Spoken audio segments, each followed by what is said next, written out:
Welcome back. कल मैंने एक वीडियो बनाया था। वीडियो में मैंने बताया था कि कैसे पंजाब सरकार ने एक शब्द को बदल के पूरा सेंटिमेंट बदल दिया बात का। पंजाब सरकार ने इल्ज़ाम लगाया कि भारत सरकार ने एक बिल भेज दिया आर्मी के नाम पर, जबकि वो बिल CAPF के लिए भेजा गया था और ये रूटीन प्रोसीजर है। इस वीडियो के बनाने के बाद मेरे को एक भाई ने कमेंट किया कि आजकल आप अनबायस्ड नहीं हो, आपके पिछले videos up to the point नहीं है, इसके लिए मैं अनसब्सक्राइब करके जा रहा हूँ।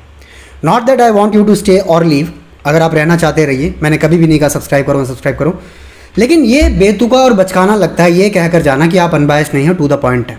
मतलब आप सोच के देखिए, एक ऐसा देश जिसके अंदर वोट जाति पर पड़ता हो, धर्म पर पड़ता हो, आपके नेता के क्षेत्र पर पड़ता हो कि ये मेरे शहर का है, मेरे गांव का है, तो मेरे गांव का डेवलपमेंट होगा। एक ऐसे नेता को वोट आप सिर्फ इसलिए दे देते हैं क्योंकि उस नेता के बंदों ने, भाइयों ने आपके पिताजी के दोस्त के बेटे के भाई का चालान छुड़वाया था 100 रुपये का कोई 10 साल पहले।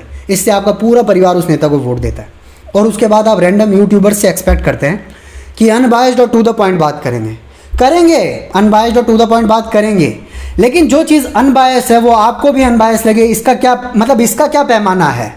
उत्तर प्रदेश सरकार के बारे में सवाल उठेंगे तो पंजाब सरकार को कैसे छोड़ दिया जाएगा? ऐसी हजारों चीज़ें जो पिछली सरकारों ने अच्छी की है, ऐसी लाखों चीज़ें जो ये सरकार अच्छी कर रही है। स्लोली सब बताया जाता है, स्लोली सब डिस्कस किया जाता है और ये होता है एक ओपन माइंड के साथ। अगर आप अनसब्सक्राइब कर चले गए हैं तो आपका पर्सनल ओपिनियन है, मैं आपके पास ये कहकर नहीं आने वाला कि प्लीज़ मत जाओ, लेकिन मेरे से एक्सपेक्ट करो या किसी से भी एक्सपेक्ट करो, एक ओपन माइंडसेट के साथ एक्सपेक्ट करो। और किसी नेता के पिछलग्गू बनने की जरूरत नहीं है कि इसने मेरे नेता के खिलाफ बोल दिया, ओ माय गॉड अब मेरा क्या होगा, मेरा तो जीवन बर्बाद हो गया, इस आदमी को अनसब्सक्राइब कर दूं। Grow up. Now coming back to the topic, Punjab के खिलाफ नहीं था, पंजाब के बारे में एक वीडियो बनाया था। उस वीडियो से पहले भी मैंने एक वीडियो बनाया था जिसमें कहा था कि भगवंत मान का जो एक एंटी करप्शन का स्टैंड है, कि एंटी करप्शन का हेल्पलाइन है, वो उसका क्या होने वाला है फ्यूचर में। मैंने आपको बताया था this is destined to fail. और ये इसके लिए नहीं है क्योंकि मैं करप्शन का सपोर्ट करता हूँ, ये इसके लिए है क्योंकि आपको क्या लगता है पिछली सरकारों ने करप्शन के खिलाफ काम नहीं किया? आपको क्या लगता है जब दिल्ली के अंदर प्रधानमंत्री कार्यालय में कोई प्रधानमंत्री बैठता है, उसको नहीं नजर आता कि अगर वो ऊपर से 100 रुपया भेज रहा है, नीचे 1 रुपया कैसे पहुँच रहा है? क्या ये राजीव गांधी को नहीं पता था? क्या ये मनमोहन सिंह को नहीं पता था? क्या ये देश के वर्तमान प्रधानमंत्री माननीय नरेंद्र मोदी जी को नहीं पता? क्या आपके शहर के राज्य के मुख्यमंत्री को ये नहीं पता? पता सबको होता है। सिस्टम धीरे धीरे आपको माइल्ड कर देता है और आपके पास एक समय के बाद इतनी चीज़ें हो जाती है डिसीजन के लिए, आप प्रायोरिटी नहीं दे पाते। प्रायोरिटी इसके लिए नहीं दे पाते क्योंकि जो क्रूसेडिंग आप स्टार्ट कर देते हो ना एंटी करप्शन के खिलाफ, वो ऐसी होती है कि या तो ब्लैक है या वाइट है, या तो करप्ट बंदे को सस्पेंड करके टर्मिनेट करके नौकरी से ही निकाल देना है, या पूरे के पूरे सिस्टम को, सर्विस को ईमानदार बनाना है। बीच में 50 शेड्स ऑफ ग्रे आप लोग सोचते नहीं हो। आप ये समझते नहीं हो कि एक लंबी सी कहावत है ना कि माली सींचे 100 घड़ा, ऋतु आए फल होए। आप कितना भी पानी किसी फूल में डाल लो, जब ऋतु आएगी, जब उसका टाइम आएगा तभी वो काम होगा। आपको एक छोटा सा एग्जांपल देता हूँ, चलो ये तो मजाक की बात होगी, सीरियस बात यह है कि आप श्रीलंका का एग्जांपल देख लो, आपके साथ जो हो रहा है। श्रीलंका ने काफ़ी इश्यूज़ है जिसकी वजह से श्रीलंका का प्रॉब्लम हो रहा है। सबसे पहला तो कोविड-19 कह सकते हैं।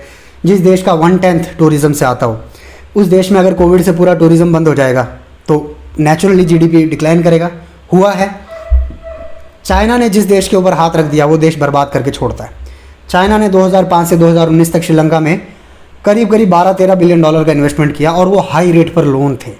ठीक है, एक सॉवरेन गारंटी के तौर पे लोन्स देता है चाइना। पाकिस्तान को भी CPEC, China Pakistan economic corridor कह लो या OBOR1 belt one road initiative कह लो, इन सब के बीच में जो चाइना ने लोन्स दिए हैं वो हाई इंटरेस्ट रेट पर होते हैं। अब एक दूसरी बेवकूफ़ी इन्होंने क्या की, जैसा मैं बताता हूँ, मैंने बोला ना कि नेता अपने क्षेत्र का विकास करता है, वैसे ही हम्बन तोता से जो नेताजी थे 2005 से 2019 के बीच में, उनकी इच्छा थी, जीवन की इच्छा थी कि मैं हम्बन तोता पोर्ट को डेवलप करूँ श्रीलंका में। इकोनॉमिकली फाइनेंशियली वाइबल नहीं था, कोई दुनिया का कोई देश उसमें इन्वेस्ट करने को तैयार नहीं था। चाइना के वेस्टेड इंटरेस्ट थे, चाइना को दक्षिणी छोर पर भारत को घेरना था, तो चाइना हम्बन तोता पोर्ट को डेवलप करने के लिए आया। इकोनॉमिकली वाइबल नहीं था, नेताजी की दिल की इच्छा थी कि भाई हम करें। श्रीलंका में डेवलपमेंट हुआ, हम्बन तोता पोर्ट बन गया, कर्जा नहीं चुका पाया श्रीलंका, हुआ भाई हम्बन तोता पोर्ट के साथ उन्होंने 15,000 एकड़ ज़मीन चाइना को दे दी। ये क्यों हुआ? दूरदृष्टि नहीं थी। इसके साथ एक प्रॉब्लम श्रीलंका ने और की जिसकी वजह से फूड सप्लाई प्रॉब्लम है। फूड सप्लाई प्रॉब्लम हुआ 2019 में। जो मौजूदा प्रधानमंत्री हैं उन्होंने 2019 के अपने कैंपेन में कहा था कि ये जो खतरनाक प्रॉब्लम है, खतरनाक लेवल पे पेस्टिसाइड्स यूज़ हो रहे हैं खेती में, मैं इसको बंद करूँगा। जब ये चुनकर आ गए इन्होंने रातों रात फरमान जारी कर दिया कि अब देश के अंदर सिर्फ ऑर्गेनिक फार्मिंग होगी। आपने इंफ्रास्ट्रक्चर तैयार नहीं किया, आपने अपने किसानों को बताया नहीं ऑर्गेनिक फार्मिंग होती क्या है। वही हुआ जो होना था। इन्हें पता ही नहीं था कि फसल बचेगी कैसी बिना पेस्टिसाइड्स के। 10% प्रोडक्शन रह गया श्रीलंका का पेस्टिसाइड्स बंद करने की वजह से। देश के अंदर कोई पेस्टिसाइड्स इंपोर्ट नहीं हुआ। देश के अंदर फूड का मतलब एक क्राइसिस उत्पन्न हो गया। फूड के क्राइसिस को रोका जा सकता था अगर आप ओवरनाइट ना करते, आने वाले 15 साल के लिए प्लान बनाते। 15 साल के लिए प्लान बनाते कि भाई शुरू के 5 साल में हम पेस्टिसाइड्स को इतना % कम कर देंगे, आने वाले 5 साल में पेस्टिसाइड्स को इतना % कम कर देंगे, और उसके 5 साल के बाद हम पूरा 100% ऑर्गेनिक पर चले जाएंगे। This is the way out. यही तरीका है। क्या श्रीलंका ने ऑर्गेनिक फार्मिंग अप्लाई करके गलत किया? ऑर्गेनिक फार्मिंग फ्यूचर है, और आज नहीं पूरी दुनिया आने वाले 20 साल में ऑर्गेनिक पर चली जाएगी। श्रीलंका 20 साल से पहले उस चीज़ पर जाना चाहता था ओवरनाइट। क्या हुआ? बैकफायर कर गया। खाना नहीं है, डीजल नहीं है, पैसा नहीं है कर्जा चुकाने के लिए। चाइना का कर्जा चुकाने के लिए उनको कर्जा लेना पड़ रहा है। इससे ज़्यादा क्या डिफ़िकल्ट होगा श्रीलंका के लिए? लेकिन ये क्यों हुआ? फ्यूचर प्लान नहीं किया, आने वाली फ्यूचर जनरेशन तैयार नहीं की, और सब कुछ ओवरनाइट करने की इच्छा थी। एंटी करप्शन हेल्पलाइन भी पंजाब में ऐसे ही फेट के लिए तैयार बैठी है। लिख लो आप मेरे से।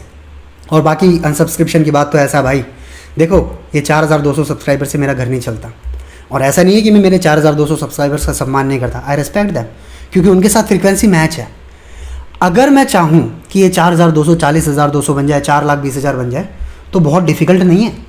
ठीक है, मेरे को सिर्फ एक पॉलिटिकल साइड पकड़नी है। या तो मैं अपोजिशन के सपोर्ट में हूँ, या मैं सत्ताधारी पार्टी के सपोर्ट में हूँ, और फिर उनको ब्लाइंडली सपोर्ट या अपोज करना, दैट्स ऑल।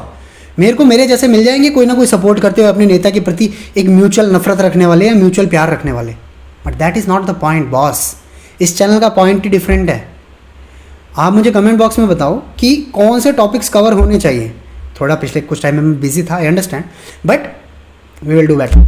जय हिंद।